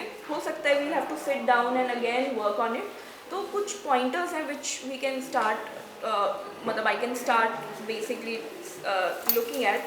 So one is, so I divided few pointers into like अगले 2 साल में हम क्या कर सकते हैं, या फिर उसके बाद 3 साल या 5 साल के बाद जो लॉन्ग टर्म प्लान है उसमें, या मीडियम टर्म प्लान है उसमें क्या कर सकते हैं। सो सुबह से जो भी कॉन्वर्सेशन हो रही थी उसमें मुझे समझ में आया कि फर्स्ट ऑफ ऑल जो स्मॉल टाउन्स हैं उनको हमें अपॉर्चुनिटीज़ की तरह भी देखना चाहिए। हमें सिर्फ ये नहीं बात करनी चाहिए कि वो सिर्फ चैलेंजेस हैं। ऑफकोर्स चैलेंजेस हैं, बड़े टाउन में भी चैलेंजेस है, बट स्मॉल टाउन्स में हम क्या कर सकते हैं, क्योंकि वो एक तो स्केल छोटा है उनका, फिनेंसेस भी छोटे हैं बट स्केल भी छोटा है, तो हम कहीं ना कहीं छोटे डिसेंट्रलाइज सोल्यूशंस के बारे में बात कर सकते हैं। कम्युनिटीज़ को इन्फ्लुएंस नॉट ईजीली बट कुछ एफर्ट्स लगाएं तो हो सकता है वो सब कुछ। तो जो शुरू के 2 साल का या 1.5 साल का जो प्लान है उसमें हम ये कर सकते हैं कि पहले हम 10 से 20 कुछ climate vulnerable small towns Bihar में, फ्लड, ड्रॉट, हीट हॉटस्पॉट, ये सब देखते हुए हम कुछ सिलेक्शन करें किन टाउन्स में हमें स्टार्ट करना है काम करना। फोकस करें नगर परिषद पे, या फिर जहाँ पे पेरी अर्बन एरियाज जो डेवलप हो रहे हैं, जो स्पिल ओवर्स हो रहे हैं बड़े टाउन्स के आसपास, या सैटेलाइट टाउन्स हैं। तो भी हम सैटेलाइट टाउन्स की स्कीम के बारे में बात कर रहे थे, तो क्या उसे हम इंटीग्रेट कर सकते हैं यहाँ पे। और फिर हमें बेस लाइन पे काम करना चाहिए, हमें टाउन प्रोफाइल स्टडी करनी चाहिए। चैलेंज है, क्या चैलेंज है, कितना बड़ा चैलेंज है, उस सबको मैप करना चाहिए, तब हम एक्चुअल सोल्यूशन पे पहुंच पाएंगे। फिर हमें कुछ रैपिड डायग्नोस्टिक्स करने हैं, जिससे हम आज सुबह से क्लाइमेट एक्शन प्लान्स की बात कर रहे हैं। कुछ गैप असेसमेंट्स करने चाहिए, वल्नरेबिलिटी असेसमेंट करना चाहिए। जीआईएस का एक बहुत इम्पॉर्टेंट हमें 2nd या 3rd सेशन में एग्जाम्पल्स मिले, जिसमें जीआईएस बेस्ड असेसमेंट्स में कितना फ़र्क पड़ता है। व्हेन यू लुक एट आप प्लान्स को देखोगे कहाँ पे हॉटस्पॉट्स हैं या फिर कहाँ पे फ्लडिंग हो रहा है, किस तरीके से आप अपना लैंड यूज़ उस प्लान कर सकते हैं अकॉर्डिंगली। जब प्रोफेसर फ्रॉम NIT थे वो जब बात कर रहे थे कि हम जब अकबर नगर जैसा टाउन है वो एक्चुअली उसके लिए फ्लड प्रॉब्लम नहीं है, प्रॉब्लम है वो सेटलमेंट बेसिकली, कि वो ब्लॉक कर रहा है। लेकिन अगर अब वो बन चुका है तो अब हम क्या मेजर्स ले सकते हैं उसके प्रति हमें आगे बात करनी चाहिए। Integrated wash climate action plans 5 साल के होराइजन में, सुबह जब जीवन बात कर रहे थे वो बोल रहे थे हम छोटे टर्म्स पे क्यों बात नहीं करते, हम 30 साल पे सीधे जंप क्यों कर जाते हैं।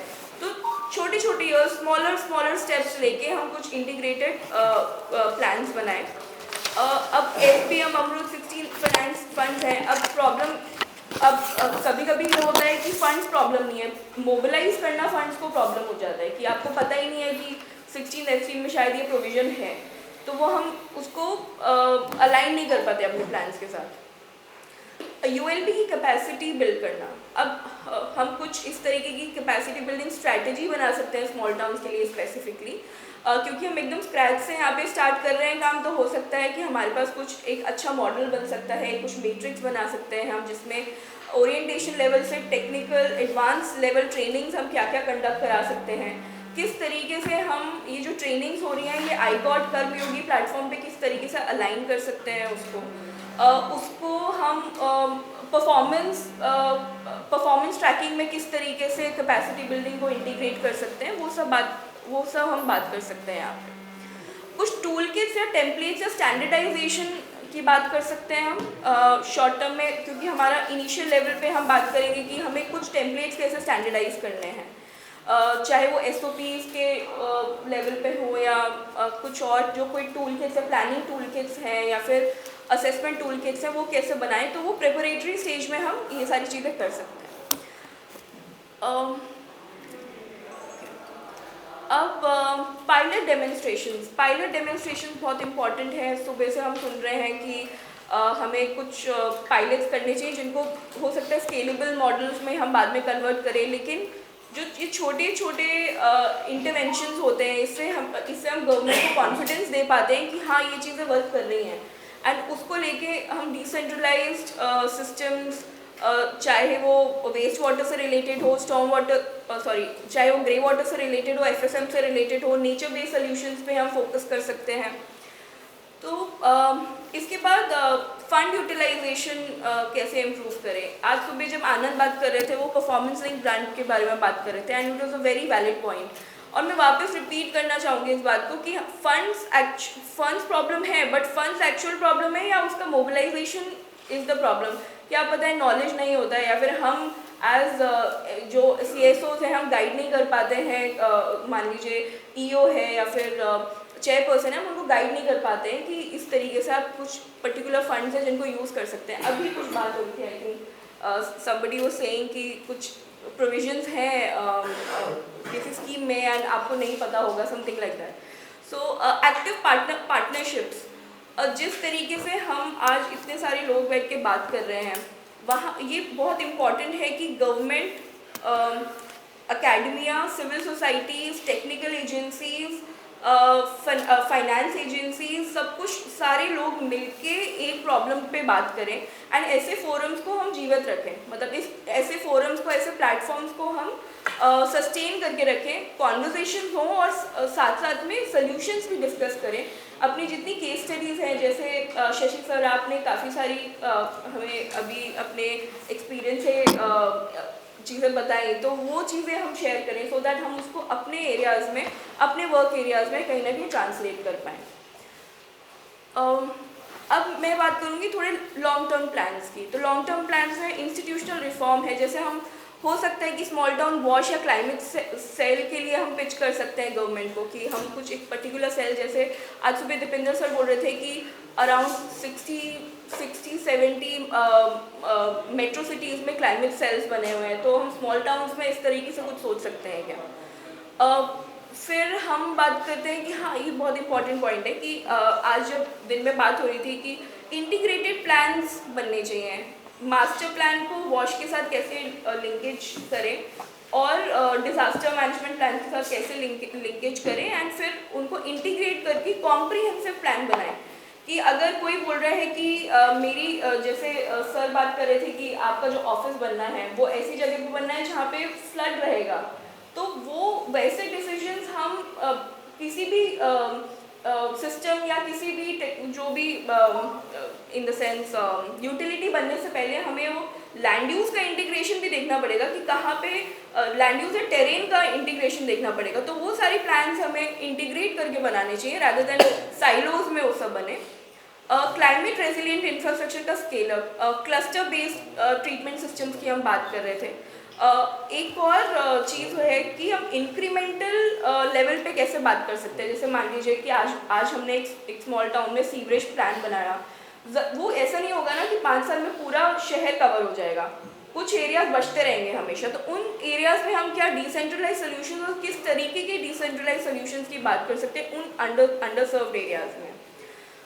फिनेंसिंग की बात हम कर चुके हैं, वही परफॉर्मेंस बेस्ड फाइनेंसिंग किस तरीके से हम स्टेट स्कीम्स में एम्बेड करें, ब्लेंडेड फाइनेंस की बात करें, बैंक्स हैं, क्लाइमेट फंड्स हैं, CSR है, इन सबको हम कैसे इन्फॉर्म्ड रहें कि कौन से फंड्स हम कहाँ यूज़ कर सकते हैं और कितना एफिशिएंटली यूज़ कर सकते हैं।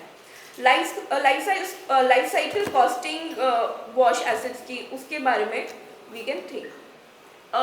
Capacity and system strengthening, continuous training programmes, अभी जब मैं बात कर रही थी उसमें हम कुछ एक पर्टिकुलर स्ट्रैटेजी बिल्ड कर सकते हैं short term and long term की, कि कहाँ पे कैसे इस तरीके से जो जितने भी कॉन्सेप्ट नए नए आते रहते हैं हम किस तरीके से अपडेट करते रहे, not just the government official but also us as NGOs and civil society organization या डिफरेंट ऑर्गेनाइजेशन जो इस स्पेस में काम कर रही हैं, we also need to update our knowledge.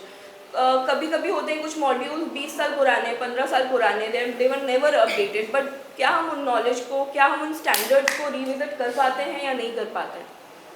Inclusion को मेन स्ट्रीम करना इम्पॉर्टेंट है। अभी बात हो रही थी कि हम एक्सेसिबिलिटी एंड जेंडर स्टैंडर्ड्स को किस तरीके से सारे डिज़ाइन में इंक्लूड करें, वेरी इंपॉर्टेंट। एंड कम्युनिटी को कैसे हम इस पूरे सिस्टम में, प्लानिंग में, इम्प्लीमेंटेशन में, मॉनिटरिंग में किस तरीके से उनको सशक्त बनाते हैं कि कम्युनिटी ओन्ड प्रोजेक्ट्स या प्रपोजल हम कैसे बनाते हैं। नॉलेज रेप्लिकेशन, जैसे हम कुछ ऐसा प्रपोज कर सकते हैं, it's a long term vision की स्मॉल टाउन वॉश गाइडलाइंस अगर हम बिहार की बनाएं, जिसमें हम ये जितने भी बातें कर रहे हैं या बात हमने करी है उन सबको मद्देनज़र रखते हुए हम कुछ एक गाइडलाइंस बनाएं या कोई प्लान बनाएं या कोई स्कीम बनाएं, पॉलिसी इन्फ्लुएंस करें उसको लेके, तो दैट इज़ आई थिंक काफ़ी इम्पैक्टफुल होगा।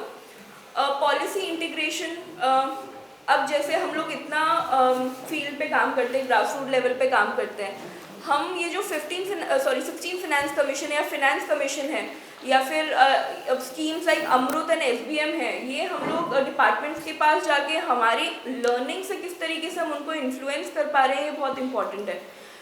क्योंकि हम ग्रास रूट लेवल पे काम करते हैं, हमें एक्चुअल इश्यूज पता है, प्रॉब्लम्स पता है, उनको हमें सेंटर तक पहुंचाना है, उसको हमें गवर्नमेंट तक पहुंचाना है कि इस तरीके से हमें कुछ क्लाइमेट सेंसिटिव वॉश रिलेटेड कैसे उसको पूरी स्कीम को एम्बेड करें इन सारे पॉलिसीज में। Institutionalize integrated planning across sectors, plan systems and not schemes. आज हम सिस्टम स्ट्रेंथनिंग की सिस्टम प्लानिंग की बात कर रहे थे, तो उसमें हमें सिस्टम एज वॉश एज सिस्टम की बात करें in terms of climate and urban development.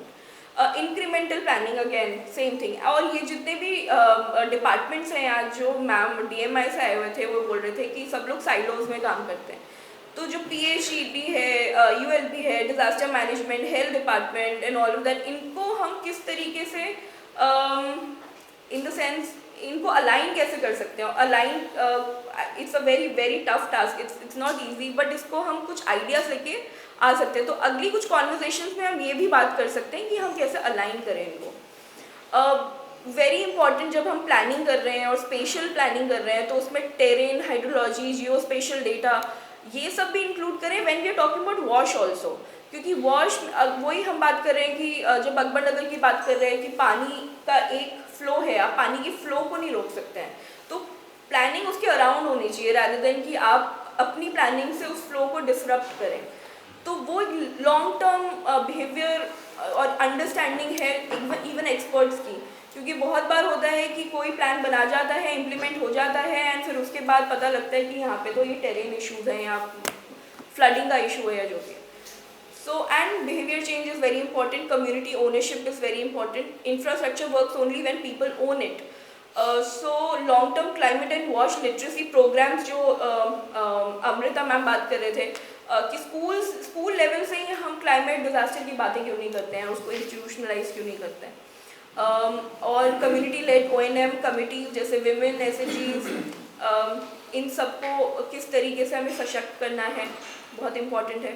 So behaviour change पे भी एक बहुत डिटेल में हमें बात करनी चाहिए, इसकी भी कुछ स्ट्रैटेजीज हमें बिहेवियर चेंज की बनानी चाहिए। सो ये सुबह से अभी तक का जितना भी बातें हुई वो मैंने क्रक्स निकाल के दिया। Sanjay, if you want to add. बिल्कुल स्ट्रक्चर्ड तरीके से, तो I would request sir, this was the background specially for you and Rajiv, Rakesh ji का रास्ता आसान करने के लिए ये था। Sir, over to professor. Consultation जो मैं अटेंड कर रही हूँ, काफ़ी बार हम बहुत सारी मीटिंग अटेंड करते हैं, बहुत चैलेंजेस की बात करते हैं, अपॉर्चुनिटीज़ की बात ही नहीं करते हैं। बट टुडे स्मॉल टाउन्स की जब हम बात कर रहे थे, उनकी चैलेंजेस की भी बात कर रहे थे, कुछ एग्जाम्पल्स की भी बात कर रहे थे, तो मैंने कुछ क्रक्स जो सुबह से हम कॉन्वर्जेशन कर रहे हैं उसका कुछ क्रक्स निकालने की कोशिश करी है. हो सकता है we have to sit down and again work on it. तो कुछ पॉइंटर्स हैं विच वी कैन स्टार्ट, मतलब I can start basically looking at. So one is, so I divided few pointers into like अगले 2 साल में हम क्या कर सकते हैं, या फिर उसके बाद 3 साल या 5 साल के बाद जो लॉन्ग टर्म प्लान है उसमें, या मीडियम टर्म प्लान है उसमें क्या कर सकते हैं. सो सुबह से जो भी कॉन्वर्जेशन हो रही थी उसमें मुझे समझ में आया कि फर्स्ट ऑफ ऑल जो स्मॉल टाउन्स हैं उनको हमें अपॉर्चुनिटीज़ की तरह भी देखना चाहिए. हमें सिर्फ ये नहीं बात करनी चाहिए कि वो सिर्फ चैलेंजेस हैं. ऑफकोर्स चैलेंजेस हैं, बड़े टाउन्स में भी चैलेंजेस हैं, बट स्मॉल टाउन्स में हम क्या कर सकते हैं, क्योंकि वो एक तो स्केल छोटा है, उनका फिनेंसेस भी छोटे हैं बट स्केल भी छोटा है, तो हम कहीं ना कहीं छोटे डिसेंट्रलाइज सोल्यूशंस के बारे में बात कर सकते हैं. कम्युनिटीज़ को इन्फ्लुएंस नॉट ईजीली बट कुछ एफर्ट्स लगाएं तो हो सकता है वो सब कुछ. तो जो शुरू के 2 साल का या 1.5 साल का जो प्लान है उसमें हम ये कर सकते हैं कि पहले हम 10 से 20 कुछ climate vulnerable small towns Bihar में, फ्लड, ड्रॉट, हीट हॉटस्पॉट, ये सब देखते हुए हम कुछ सिलेक्शन करें किन टाउन्स में हमें स्टार्ट करना है काम करना. फोकस करें नगर परिषद पे, या फिर जहाँ पे पेरी अर्बन एरियाज जो डेवलप हो रहे हैं, जो स्पिल ओवर्स हो रहे हैं बड़े टाउन्स के आसपास, या सैटेलाइट टाउन्स हैं. तो भी हम सैटेलाइट टाउन्स की स्कीम के बारे में बात कर रहे थे, तो क्या उसे हम इंटीग्रेट कर सकते हैं यहाँ पे. और फिर हमें बेसलाइन पे काम करना चाहिए, हमें टाउन प्रोफाइल स्टडी करनी चाहिए. चैलेंज है, क्या चैलेंज है, कितना बड़ा चैलेंज है, उस सब को मैप करना चाहिए, तब हम एक्चुअल सोल्यूशन पे पहुँच पाएंगे. फिर हमें कुछ रैपिड डायग्नोस्टिक्स करने हैं, जिससे हम आज सुबह से क्लाइमेट एक्शन प्लान्स की बात कर रहे हैं. कुछ गैप असेसमेंट्स करने चाहिए, वल्नरेबिलिटी असेसमेंट करना चाहिए. जीआईएस का एक बहुत इंपॉर्टेंट हमें 2nd या 3rd सेशन में एग्जाम्पल्स मिले, जिसमें जीआईएस बेस्ड असेसमेंट्स में कितना फ़र्क पड़ता है. व्हेन यू लुक एट आप प्लान्स को देखोगे कहाँ पे हॉटस्पॉट्स हैं या फिर कहाँ पे फ्लडिंग हो रहा है, किस तरीके से आप अपना लैंड यूज़ उस प्लान कर सकते हैं अकॉर्डिंगली. जब प्रोफेसर फ्रॉम NIT थे वो जब बात कर रहे थे कि हम जब अनपढ़ नगर जैसा टाउन है वो एक्चुअली उसके लिए फ्लड प्रॉब्लम नहीं है, प्रॉब्लम है वो सेटलमेंट बेसिकली, कि वो ब्लॉक कर रहा है. लेकिन अगर अब वो बन चुका है तो अब हम क्या मेजर्स ले सकते हैं उसके प्रति हमें आगे बात करनी चाहिए. Integrated wash climate action plans 5 साल के होराइजन में. सुबह जब जीवन बात कर रहे थे वो बोल रहे थे हम छोटे टर्म्स पे क्यों बात नहीं करते, हम 30 साल पे सीधे जंप क्यों कर जाते हैं. तो छोटे छोटे स्मॉलर स्टेप्स लेके हम कुछ इंटीग्रेटेड प्लान्स बनाएं. अब SPM अमरूद 16 फाइनेंस फंड है. अब प्रॉब्लम कभी कभी ये होता है कि फंड्स प्रॉब्लम नहीं है, मोबिलाइज करना फंड्स को प्रॉब्लम हो जाता है कि आपको पता ही नहीं है कि 16 SPM में शायद ये प्रोविजन है, तो वो हम उसको अलाइन नहीं कर पाते अपने प्लान्स के साथ. ULB की कैपेसिटी बिल्ड करना. अब हम कुछ इस तरीके की कैपेसिटी बिल्डिंग स्ट्रैटेजी बना सकते हैं स्मॉल टाउन्स के लिए स्पेसिफिकली, क्योंकि हम एकदम स्क्रैच से यहाँ पे स्टार्ट कर रहे हैं काम, तो हो सकता है कि हमारे पास कुछ एक अच्छा मॉडल बन सकता है, कुछ मैट्रिक्स बना सकते हैं हम, जिसमें ओरिएंटेशन लेवल से टेक्निकल एडवांस लेवल ट्रेनिंग्स हम क्या क्या कंडक्ट करा सकते हैं, किस तरीके से हम ये जो ट्रेनिंग्स हो रही हैं ये ICOT कर्मयोगी प्लेटफॉर्म पे किस तरीके से अलाइन कर सकते हैं उसको हम परफॉर्मेंस ट्रैकिंग में किस तरीके से कैपेसिटी बिल्डिंग को इंटीग्रेट कर सकते हैं, वो सब हम बात कर सकते हैं यहाँ पे. कुछ टूल किट्स या टेम्पलेट्स या स्टैंडर्डाइजेशन की बात कर सकते हैं हम शॉर्ट टर्म में, क्योंकि हमारा इनिशियल लेवल पे हम बात करेंगे कि हमें कुछ टेम्पलेट्स कैसे स्टैंडर्डाइज करने हैं, चाहे वो SOPs के लेवल पे हो या कुछ और जो कोई टूल किट्स है, प्लानिंग टूल किट्स हैं या फिर असेसमेंट टूल किट्स हैं, वो कैसे बनाएं, तो वो प्रिपरेटरी स्टेज में हम ये सारी चीज़ें कर सकते हैं. अब पायलट डेमोन्स्ट्रेशन बहुत इंपॉर्टेंट है. सुबह से हम सुन रहे हैं कि हमें कुछ पायलट्स करने चाहिए जिनको हो सकता है स्केलेबल मॉडल्स में हम बाद में कन्वर्ट करें, लेकिन जो ये छोटे छोटे इंटरवेंशंस होते हैं इससे हम गवर्नमेंट को कॉन्फिडेंस दे पाते हैं कि हाँ ये चीज़ें वर्क कर रही हैं, एंड उसको लेके हम डिसेंट्रलाइज्ड सिस्टम्स, चाहे वो वेस्ट वाटर से रिलेटेड हो, चाहे वो ग्रे वाटर से रिलेटेड हो, FSM से रिलेटेड हो, नेचर बेस्ड सोल्यूशंस पे हम फोकस कर सकते हैं. तो इसके बाद फंड यूटिलाइजेशन कैसे इम्प्रूव करें। आज सुबह जब आनंद बात कर रहे थे वो परफॉर्मेंस लिंक ग्रांट के बारे में बात कर रहे थे and it was a very valid point, और मैं वापस रिपीट करना चाहूँगी इस बात को कि फंड्स प्रॉब्लम है, बट फंड्स एक्चुअल प्रॉब्लम है या उसका मोबिलाइजेशन इज द प्रॉब्लम। क्या पता है नॉलेज नहीं होता है, या फिर हम एज जो CSOs हैं हम गाइड नहीं कर पाते हैं, मान लीजिए EO है या फिर चेयरपर्सन है, हम उनको गाइड नहीं कर पाते हैं कि इस तरीके से आप कुछ पर्टिकुलर फंड्स हैं जिनको यूज़ कर सकते हैं। अभी कुछ बात हो रही थी, I think somebody was saying कि कुछ प्रोविजंस हैं किसी स्कीम में एंड आपको नहीं पता होगा, something like that. So active partnerships, जिस तरीके से हम आज इतने सारे लोग बैठ के बात कर रहे हैं, वहाँ ये बहुत इम्पॉर्टेंट है कि government, academia, civil societies, technical agencies, finance agencies, सब कुछ सारे लोग मिलके एक प्रॉब्लम पे बात करें एंड ऐसे फोरम्स को हम जीवित रखें। मतलब इस ऐसे फोरम्स को, ऐसे प्लेटफॉर्म्स को हम सस्टेन करके रखें, कॉन्वर्सेशन हो और साथ साथ में सॉल्यूशंस भी डिस्कस करें। अपनी जितनी केस स्टडीज़ हैं, जैसे शशि सर आपने काफ़ी सारी हमें अभी अपने एक्सपीरियंस से चीज़ें बताई, तो वो चीज़ें हम शेयर करें सो दैट हम उसको अपने एरियाज़ में, अपने वर्क एरियाज़ में कहीं ना कहीं ट्रांसलेट कर पाएँ। अब मैं बात करूँगी थोड़े लॉन्ग टर्म प्लान्स की। तो लॉन्ग टर्म प्लान्स में इंस्टीट्यूशनल रिफॉर्म है, जैसे हम हो सकता है कि स्मॉल टाउन वॉश या क्लाइमेट सेल के लिए हम पिच कर सकते हैं गवर्नमेंट को कि हम कुछ एक पर्टिकुलर सेल, जैसे आज सुबह दीपेंद्र सर बोल रहे थे कि अराउंड 60-70 मेट्रो सिटीज़ में क्लाइमेट सेल्स बने हुए हैं, तो हम स्मॉल टाउन्स में इस तरीके से कुछ सोच सकते हैं क्या। फिर हम बात करते हैं कि हाँ, ये बहुत इंपॉर्टेंट पॉइंट है कि आज जब दिन में बात हो रही थी कि इंटीग्रेटेड प्लान्स बनने चाहिए, मास्टर प्लान को वॉश के साथ कैसे लिंकेज करें और डिजास्टर मैनेजमेंट प्लान के साथ कैसे लिंकेज करें एंड फिर उनको इंटीग्रेट करके कॉम्प्रिहेंसिव प्लान बनाएं।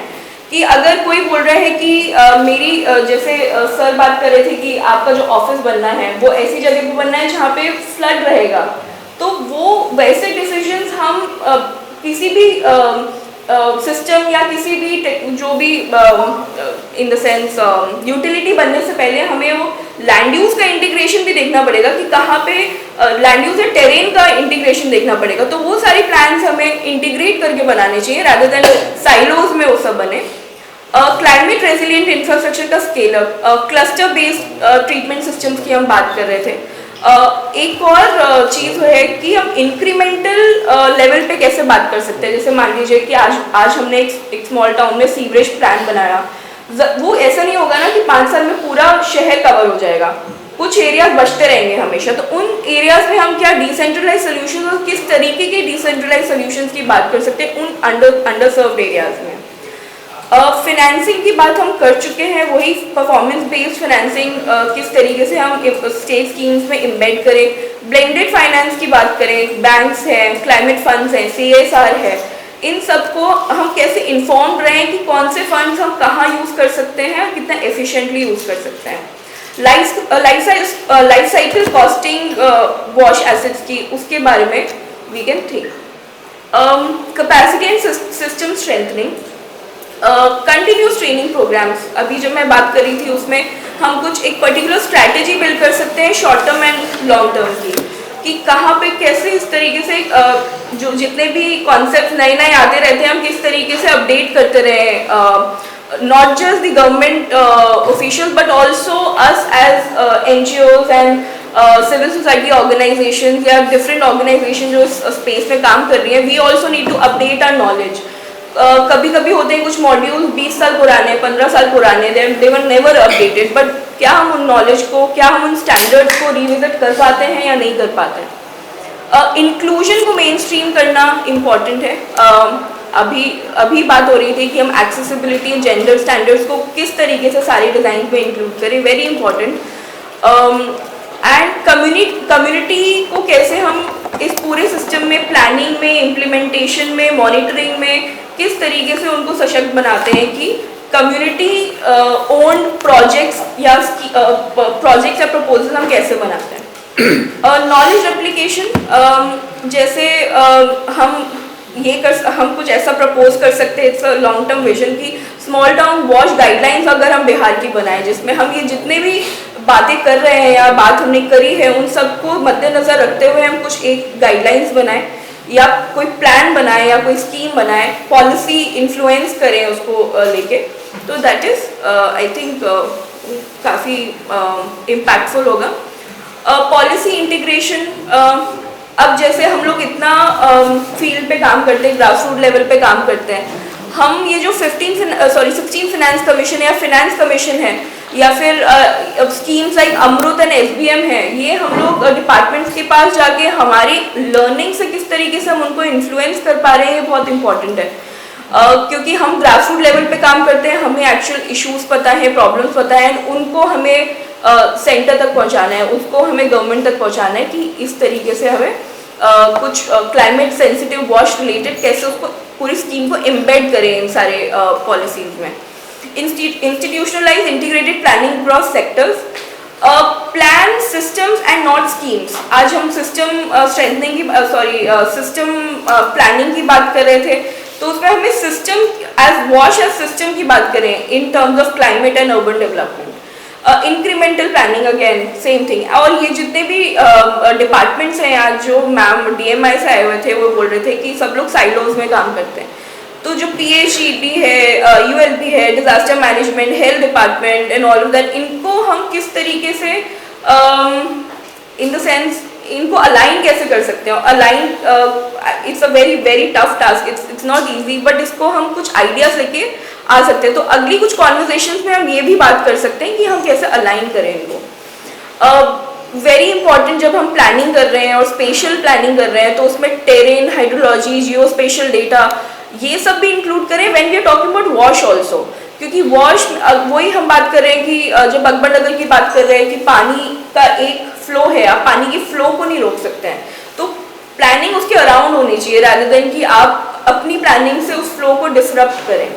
तो वो लॉन्ग टर्म बिहेवियर और अंडरस्टैंडिंग है इवन एक्सपर्ट्स की, क्योंकि बहुत बार होता है कि कोई प्लान बना जाता है, इम्प्लीमेंट हो जाता है, एंड फिर उसके बाद पता लगता है कि यहाँ पे तो ये टेरेन इश्यूज हैं या फ्लडिंग का इशू है या जो भी। So, and behavior change is very important, community ownership is very important, infrastructure works only when people own it. So, long term climate and wash literacy programs जो Amrita ma'am बात कर रहे थे कि स्कूल लेवल से ही हम क्लाइमेट डिजास्टर की बातें क्यों नहीं करते हैं, उसको इंस्टीट्यूशनलाइज क्यों नहीं करते हैं।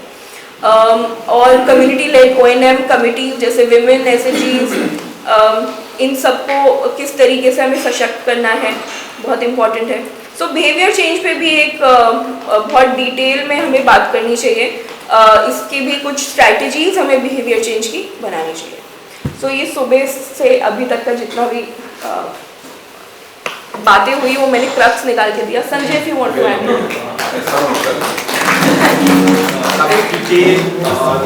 स्ट्रक्चर्ड तरीके से, तो I would request sir, this was the background specially for you and Rajiv Rakesh ji का रास्ता आसान करने के लिए ये था। और लचीले विकास के अग्रगति